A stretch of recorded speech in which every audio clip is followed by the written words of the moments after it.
Hi everyone. What I want to do today is literally just kind of analyze my dry phase of my sprint. I haven't currently my training cycle. I'm actually working on my increasing my maximum one rep strength on my power lifts.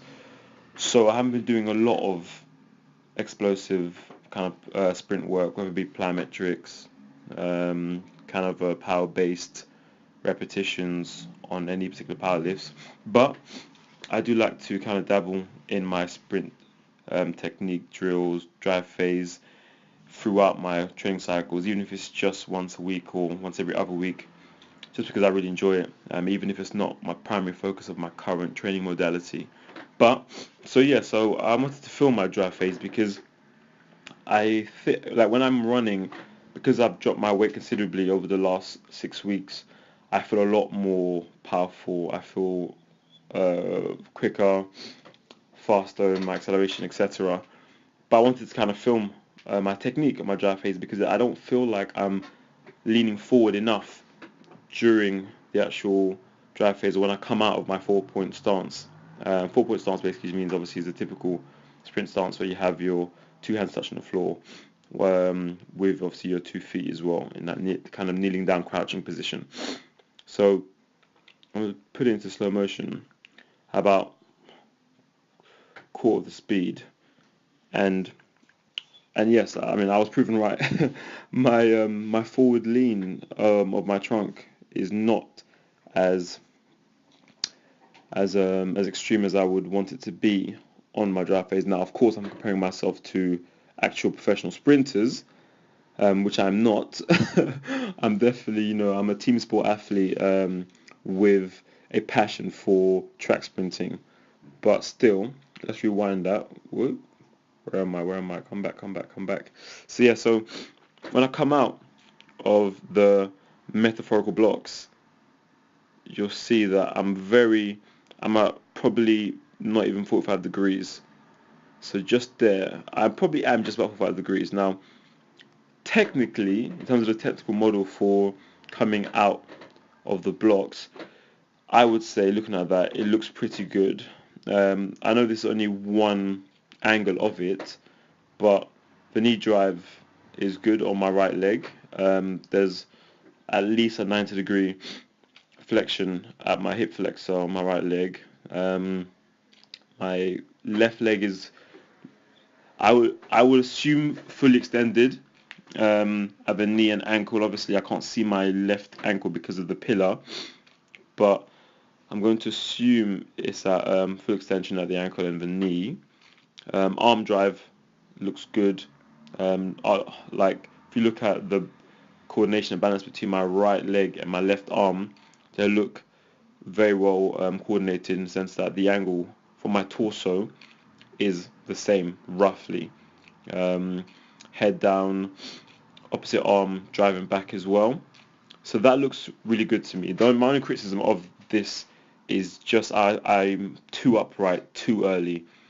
Now, of course, I know that the degree of lean you have at the trunk, or full body lean if you want to say, coming out of the blocks and throughout the drive phase is dependent on the amount of power and acceleration you can produce.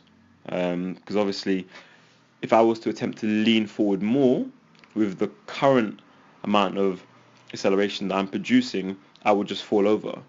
So obviously, to lean forward more, and why professional sprinters obviously have more of a forward lean, is because they're producing far greater amounts of power with each stride of their drive phase, affording them the ability to obviously lean forward more without tipping over.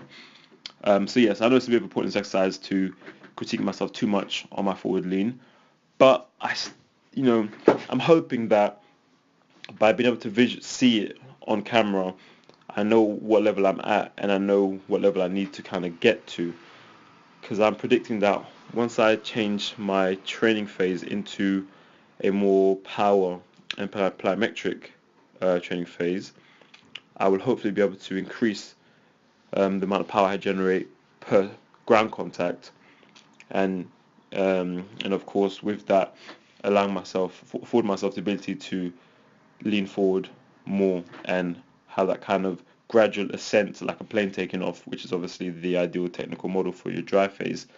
So if I slow it down even further, let's just watch it.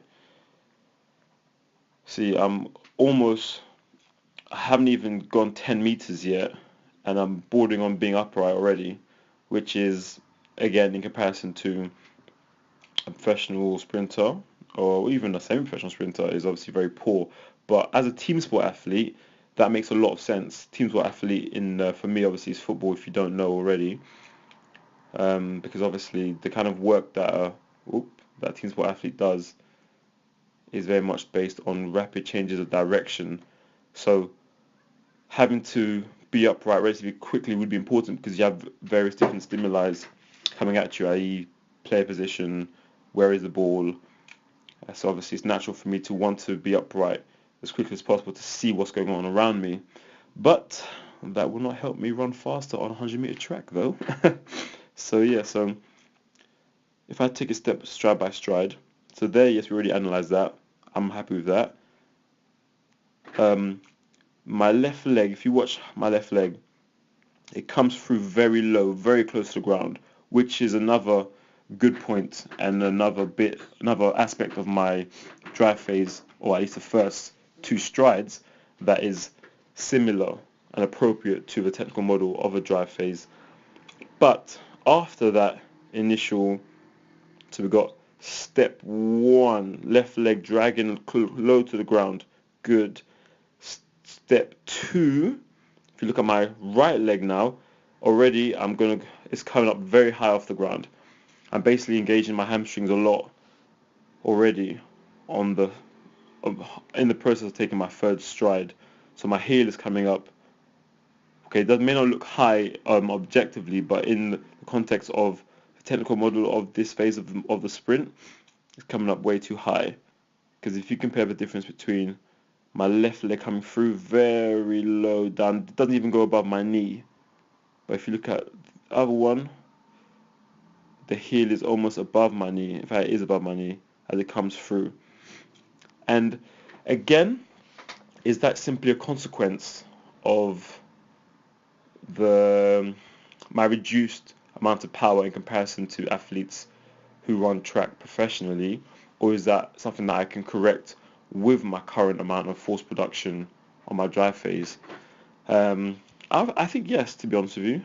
I think maybe it's a case of having to disassociate my running mechanics away from what I would do in a football scenario and really fully focus on the running mechanics of a track athlete. Now, of course, it would be a bit ridiculous in the sense that I'm not planning to run on the track professionally, but I am going to be playing football, hopefully at a decent level, again this season. So what's the point in trying to change my running mechanics? But I think that if I can add it to my current toolbox of skills without diminishing my ability to function properly as a footballer, then all the better for it. Because if I can consciously switch between the two running mechanics, or at least semi-consciously switch, then that would be perfect. Because, for example, as a striker, the position I play, there are occasions where I'm running down the channel, let's say, or even on a counter-attack from a corner. If I've actually come back from a corner to help out the defence, which is often the case because I'm pretty good in the air, if I do say so myself. But after that, obviously, now if we clear the ball, I need to get back up into an attacking position to be the focal point of our attack anyway, or at least somewhere close to them. So that would require me making at least a 60-meter sprint.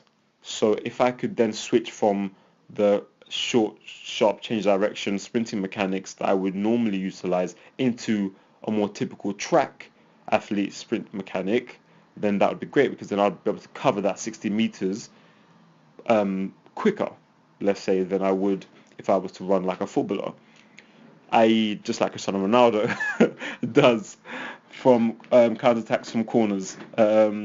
So I think if I can just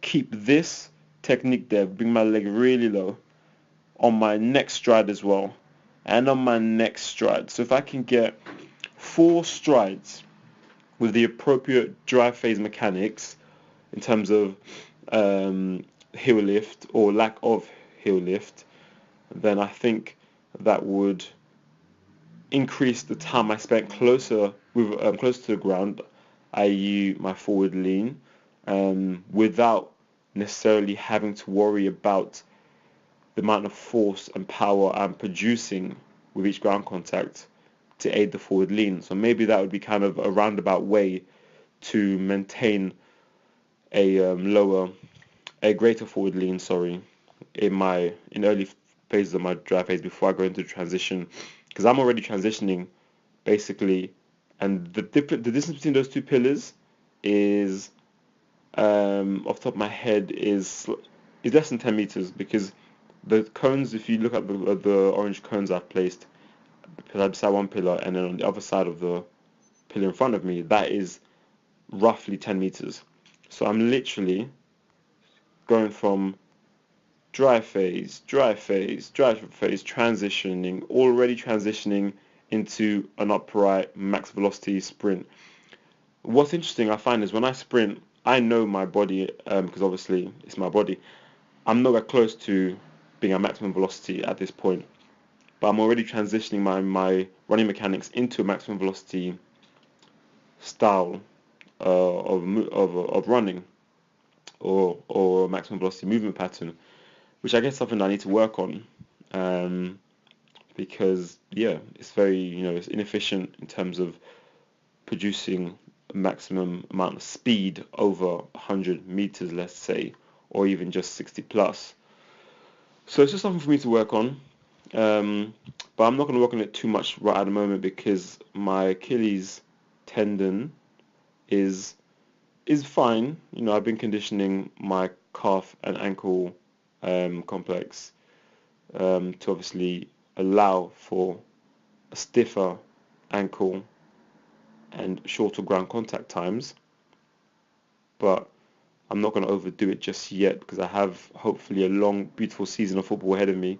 So I'm going to focus more on my muscular conditioning in the power lifts in terms of my 1 rep max, because the literature has shown that there's a strong correlation between a team sport athlete's 1 rep max on a squat, for example, with his 10 meter sprint time or 30-yard sprint time, depending obviously what measurements are taken.